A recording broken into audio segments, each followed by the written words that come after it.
So tell us about it. How much was the deal, and like how long is what's the course of the deal or whatever? Like how long? Okay.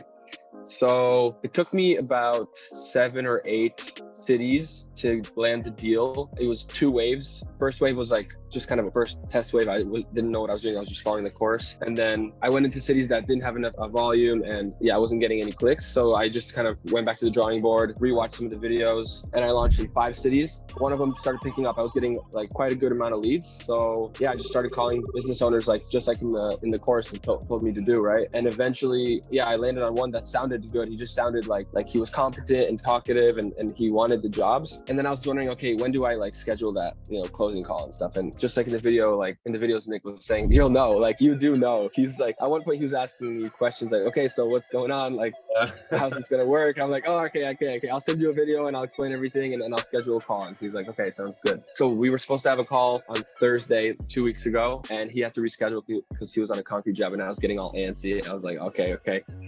I don't know if he's like trying to, skirt me or what's going on. And I was all weekend long, I was scratching my head. And then on Monday, just confirmed with him, and he said, yeah, let's do it. And we hopped on the call. I just followed the script, and I closed it for $750 a month, lower than I wanted because his profit margins were lower than I expected. But it's a lesson learned that I could have probably bumped it up to at least 1,000. But still happy that I got literally first sales call ever in my life. I love it, dude.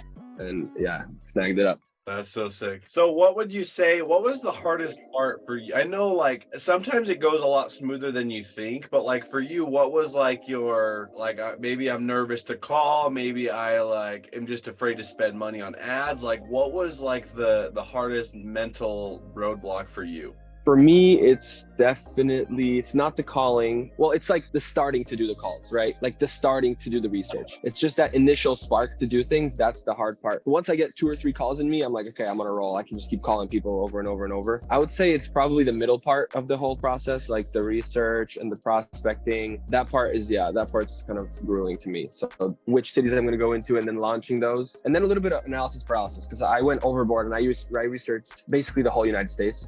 And so I have like a list of like 30 cities, and I'm like, okay, where do I start? And it's like, no, don't say that. Just start. Just pick 5 and go, and then just pick 5 and go, and just pick 5 and go. Yeah. So yeah, it's the analysis paralysis and the grueling, like over and over kind of tasks, like the repetitive tasks that are hard for me. Yeah, no, I would agree, and I think everything's different for everybody. I mean, that's normal. I think the hardest part for me is like I was busy, but I wasn't doing things that were productive. Like I wasn't necessarily like I was making some calls, but I wasn't really like trying to find a business owner. I was like, oh, I'm working, I'm doing this. Like it's sooner or later it'll come. It's like, no, like you got to focus on the results, and I think you've got that, right? I think that's like a one thing that you finally clicks. But dude, that's awesome. So was there any objections? Was it like what did he say to you? Because you said it was a lot lower than you thought that you wanted, but like what was his objections?